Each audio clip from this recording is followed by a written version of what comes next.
ഈശോമിശിഹായ്ക്ക് സ്തുതിയായിരിക്കട്ടെ. 19 മാസത്തെ നീണ്ട കാത്തിരിപ്പിന് ശേഷം കൊച്ചി രൂപതയ്ക്ക് അവരുടെ മനസ്സിനിണങ്ങിയ ഒരിടയനെ ലഭിച്ചിരിക്കുന്നു. നിയുക്ത മെത്രാൻ അഭിവന്ദ്യനായ മോൺസിഞ്ഞോർ ആൻ്റണി കാട്ടിപ്പറമ്പിൽ പിതാവ്. യൗവനത്തിൻ്റെ തുടിപ്പും ജീവിതത്തിൽ സുവിശേഷ പുണ്യങ്ങളുടെ സാക്ഷ്യപ്പെടുത്തലുകളുമായി അഭിവന്ദ്യനായ മോൺസിഞ്ഞോർ ആൻ്റണി കാട്ടിപ്പറമ്പിൽ പിതാവ് വരാപ്പുഴ അതിരൂപതയുടെ ചാനലായ കേരളവാണിയോട് ഉള്ളു തുറക്കുന്നു. ശേഷം കാഴ്ചകളിലേക്ക്. അഭിവന്ദ്യ പിതാവെ, നീണ്ട കാലഘട്ടത്തിൻ്റെ കാത്തിരിപ്പിന് ശേഷം കൊച്ചിയിലെ വിശ്വാസ സമൂഹത്തിന് പുതിയ ഇടയനെ ലഭിച്ചിരിക്കുന്നു. പിതാവിൻ്റെ സ്ഥാനലബ്ധിയെക്കുറിച്ചും അപ്രതീക്ഷിതമായി വന്ന ഈ പരിശുദ്ധാത്മാവിൻ്റെ വലിയ ദാനത്തെക്കുറിച്ചും പിതാവിന് എന്താണ് പറയാനുള്ളത്? ഈശോമിശിഹായ്ക്ക് സ്തുതിയായിരിക്കട്ടെ. ഈ കഴിഞ്ഞ 19 മാസം ഞാനും കൊച്ചുരൂപതയ്ക്ക് ഒരു നല്ലൊരു ഇടയനെ തരണമേ എന്നുള്ള പ്രാർത്ഥനയിലായിരുന്നു. ഇടവക ജനങ്ങൾ കൊണ്ട് പ്രാർത്ഥിപ്പിച്ചും ഒപ്പം എൻ്റെ വ്യക്തിപരമായ എല്ലാ പ്രാർത്ഥനയിലും നല്ലൊരു വൈദികനെ ഞങ്ങളെ ഇടയനായി തരണമേ എന്ന് ഞാനും ആ പ്രാർത്ഥനയിൽ പ്രാർത്ഥിച്ചുകൊണ്ടിരുന്ന ഒരു വ്യക്തിയാണ്. എന്നാൽ അത് എന്നിലേക്ക് ആ ഒരു ചോദ്യം വരുമെന്ന് ഞാൻ എൻ്റെ സ്വപ്നത്തിൽ പോലും ഞാൻ കരുതിയിട്ടില്ല.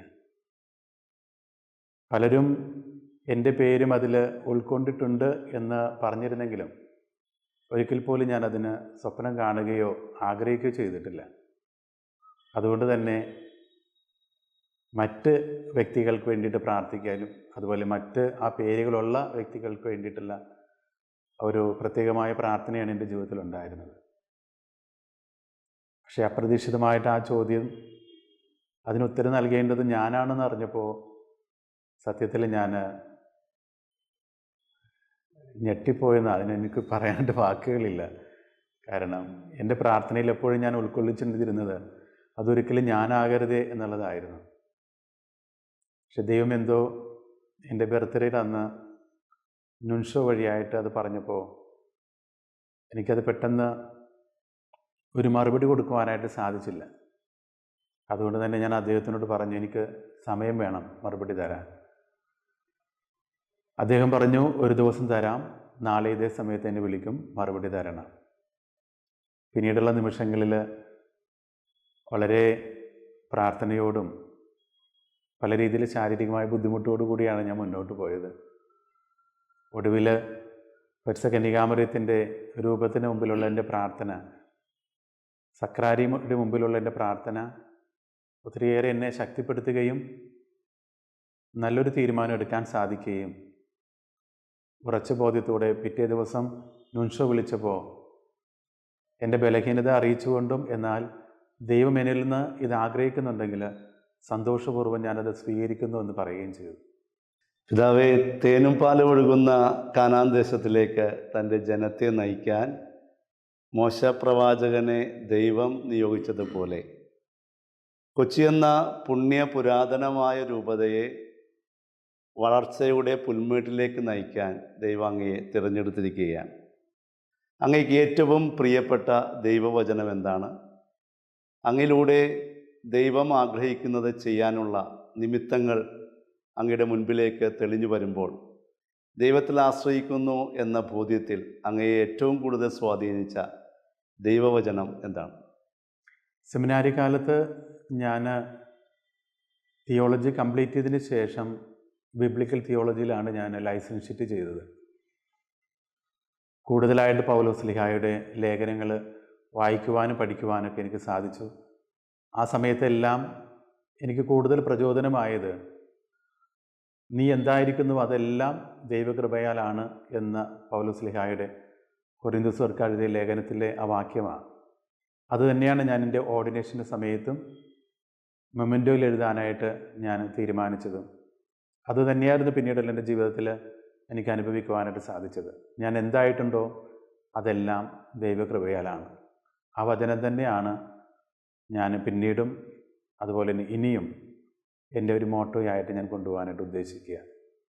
പൗലോസ്ലീഹായെ കൂടുതലായിട്ട് ബലഹീനനായിട്ട് തോന്നിയ സമയത്തെല്ലാം ദൈവത്തിനോട് പ്രാർത്ഥിച്ചുകൊണ്ടിരുന്ന സമയത്ത് അദ്ദേഹത്തെ ശക്തിപ്പെടുത്തിക്കൊണ്ടിരുന്നത് ദൈവം പറഞ്ഞ ഈ വചനമാണ്, നിനക്കെൻ്റെ കൃപ മതി. ഞാൻ ആ ഒരു വചനത്തിൽ പൂർണ്ണമായിട്ടും വിശ്വസിക്കുന്നു. ദൈവത്തിൻ്റെ കൃപയുണ്ടെങ്കിൽ ദൈവം എന്നെ ഏൽപ്പിച്ച ഈ ഉത്തരവാദിത്വം നന്നായിട്ട് ചെയ്യാൻ സാധിക്കുമെന്ന് ഞാൻ എപ്പോഴും പൂർണ്ണമായിട്ടും ഞാൻ വിശ്വസിക്കുന്നു. സീനായി മലയുടെ മുകളിൽ നിന്നും താഴേക്കിറങ്ങി വന്ന മോശയെ കാത്ത് ജനം പ്രതീക്ഷയുടെ കണ്ണോടെ കാത്തിരുന്ന കാര്യം വിശുദ്ധ വേദ പുസ്തകത്തിൽ സമർത്ഥിക്കുന്നുണ്ട്. അതുപോലെ തൻ്റെ പ്രിയപ്പെട്ട ഇടയനെ കാത്തിരിക്കുന്ന ജനം അഭിവന്യ ആൻ്റണി കാട്ടിപ്പറമ്പിൽ പിതാവിൻ്റെ മുൻപിലുള്ളപ്പോൾ ഈ കാലഘട്ടത്തിൻ്റെ വ്യത്യസ്തതകൾ മനസ്സിലാക്കിക്കൊണ്ട് എവിടെയൊക്കെയാണ് സുവിശേഷം പ്രഘോഷിക്കേണ്ടതെന്നതിൻ്റെ ആവശ്യകത അറിഞ്ഞുകൊണ്ട് പിതാവിന് ഇന്നത്തെ കാലഘട്ടത്തിൽ ഉള്ള വിശ്വാസികൾക്കും ലോകത്തിനും നൽകാനുള്ള സന്ദേശം പങ്കുവയ്ക്കാമോ? നമ്മളെല്ലാവരും സാധാരണക്കാരാണ്. നമ്മൾ വിശ്വാസത്തിൽ നമ്മൾ കൂട്ടുപിടിക്കുന്നതും സാധാരണ സംഭവങ്ങളിലൂടെയാണ്.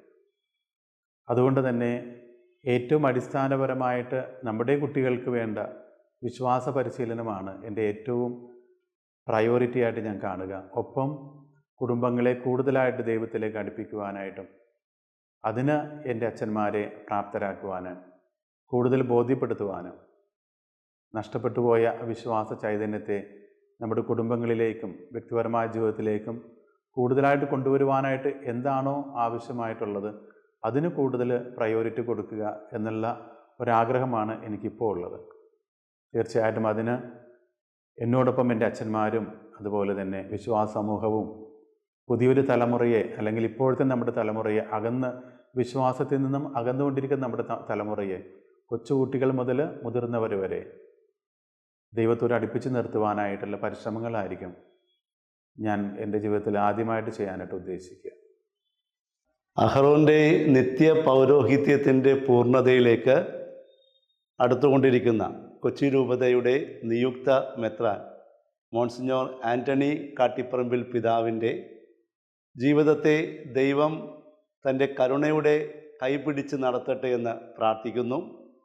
പ്രത്യാശയുടെ ഈ വർഷത്തിൽ ജനങ്ങളുടെ പ്രത്യാശയ്ക്ക് ഒത്തുവളരാൻ കേരള ലത്തീൻ സഭയിലെ ചെറുപ്പക്കാരായ മെത്രാന്മാരുടെ പട്ടികയിലേക്ക് അഭിവന്യ ആൻ്റണി കാട്ടിപ്പറമ്പിൽ പിതാവും കടന്നു വരുമ്പോൾ പിതാവെ, അങ്ങേക്ക് എല്ലാവിധ ദൈവാനുഗ്രഹങ്ങളും പ്രാർത്ഥനകളും വരാപ്പുഴ അതിരൂപതയുടെയും കേരളവാണിയുടെയും എല്ലാ വിശ്വാസികളുടെയും പ്രാർത്ഥനയുടെ ശക്തിയാൽ അങ്ങ് ഞങ്ങളുടെ പ്രതീക്ഷകളിലെ മനോഹരമായ വർഷങ്ങളിൽ വലിയ പുണ്യപുരാതന കൊച്ചുരൂപതയെ നയിക്കാൻ ദൈവം അങ്ങയെ അനുഗ്രഹിക്കട്ടെ എന്ന് പ്രാർത്ഥിക്കുന്നു.